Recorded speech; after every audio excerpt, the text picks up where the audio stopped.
Hello అండి. అందరికీ నమస్కారం. Welcome to my channel Sadhana devotional.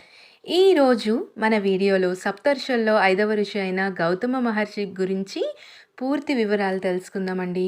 వేదకాలం నుండి వేలాది మంది మహానుభావులు సాహిత్యం, వైద్యం, యోగా, ధ్యానం, రసాయన శాస్త్రం, భౌతిక శాస్త్రం, అధిభౌతికం, ధర్మం, కర్మ, విముక్తి మొదలైన వాటికి సాటిలేని కృషి చేశారు. వారిలో గౌతమ మహర్షి కూడా ఉన్నారు. శతపథ బ్రాహ్మణం, బ్రహ్మధారణ్యక ఉపనిషత్తు మరియు కృష్ణ యజుర్వేదం ప్రకారం అతను సప్త ఋషుల్లో 7 గొప్ప ఋషుల్లో ఒకడు. అతను వివిధ దేవతలకు అంకితం చేయబడిన సంస్కృతంలో అనేక మంత్రాలు మరియు శ్లోకాలను సృష్టించారు. అందుకే గౌతమ మహర్షిని మంత్రదష్ట అని కూడా అంటారు. గౌతమ మహర్షి ఋషి దీర్ఘతమాస్ కుమారుడు. ఆయన అంగీరస వంశానికి చెందినవాడు. మహర్షి అంగీరసుడు బ్రహ్మదేవుని మానసపుత్రుల్లో ఒకరు. ప్రాచీన భారతదేశంలోని మరొక ప్రముఖ ఋషి భరద్వాజ్ కూడా అదే కుటుంబానికి చెందినవాడు. మహర్షి గౌతముడు విశ్వంలోని అత్యంత అందమైన స్త్రీలలో ఒకరైన అహల్యను వివాహం చేసుకున్నాడు. స్త్రీ నుండి పుట్టింది ఆమె మాత్రమే. పురాణాల ప్రకారం బ్రహ్మదేవుడు ఆమెని మొత్తం విశ్వంలో అత్యంత అందమైన మహిళగా రూపొందించాడు. అంతేకాకుండా ఆమె 5 కన్యల్లో అంటే పంచకన్యల వర్గానికి చెందింది. రామాయణంలో గౌతమ ఋషి మరియు అహల్యకు శతానంద అనే కుమారుడు కూడా ఉన్నాడు. అయితే మహాభారతంలో వారికి 2 కుమారులు శరద్వాన్ మరియు సిరాకారి ఉన్నారు. శవపర్వలోని మరొక కథ గౌతమ ఋషి మరియు ఔషినారాలకు 3 కుమార్తెలు ఉన్నట్లు తెలుస్తుంది.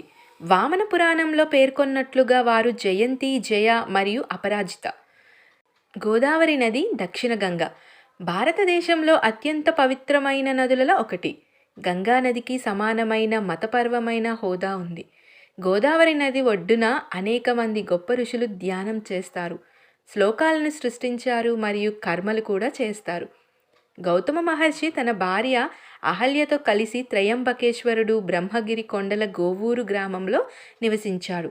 సత్యయుగంలో మహర్షి గ్రామంలో కరువు వచ్చింది. అందుకే కఠోర తపస్సు చేశాడు.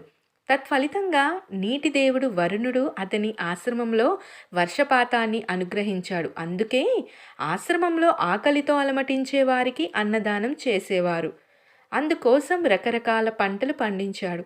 ఒకసారి దుష్ట ఋషులు ఆ క్షేత్రాన్ని నాశనం చేయడానికి ఒక మోసపూరిత ఆవుని పంపారు. మహర్షి తాకిన వెంటనే ఆవు మరణించింది. ఇలా క్షమించరాని పాపం చేశాడని ఊరిలో అందరూ నిందించారు. తన పాపానికి పశ్చాత్తాపపడి ఋషి శివుడిని ప్రసన్నం చేసుకోవడానికి 1000 సంవత్సరాలు తపస్సు చేశాడు. తద్వారా చనిపోయిన ఆవుపై గంగాదేవి భూమికి ప్రవహిస్తుంది. మహర్షి యొక్క తపస్సుకు సంతోషించిన శివుడు తన జట నుండి గంగను తెరిచాడు. చివరగా పవిత్ర గంగానది స్పర్శతో ఆవు పునర్జీవనం పొందింది.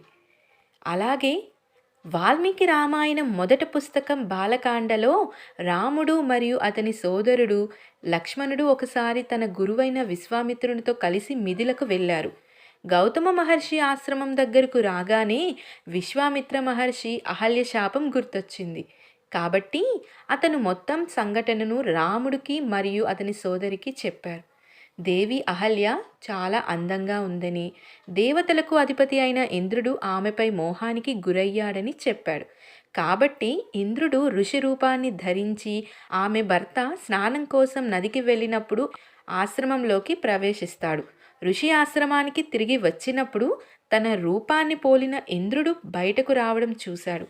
ఋషి కోపంతో ఇంద్రుడు తన వృషణాలను పోగొట్టుకుంటానని మరియు వేలాది స్త్రీ జననాంగాలు కలిసి ఉంటాడని శపించాడు. తన భార్య అహల్య విషయానికొస్తే ఆమెను శిలగా మారమని శపించాడు. ఆ తరువాత శ్రీరాముని పాదస్పర్శ మాత్రమే ఆమెకు శాపం నుంచి విముక్తి కలిగిస్తుందని చెప్పాడు. అలా చేయడం వల్ల మహర్షి 1000 సంవత్సరాల తపస్సు నుండి పొందిన ఆధ్యాత్మిక శక్తులను మరియు జ్ఞానాన్ని కోల్పోయాడు. అందుకే కోల్పోయిన శక్తుల్ని తిరిగి పొందేందుకు కాఠిన్యం పాటించేందుకు పర్వతాలకు వెళ్ళాడు. మహాభారతంలో భీష్మ పితామహుడు కురుక్షేత్రం యుద్ధభూమిలో తన శరీరాన్ని విడిచిపెట్టిన తరువాత గురువు ద్రోణాచార్య కౌరవుల ప్రధాన సేనాధిపతి అయ్యాడు.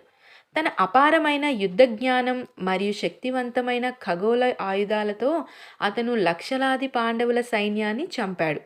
యుద్ధభూమి రక్తంతో, మృతదేహాలతో, రోదనలతో నిండిపోయింది.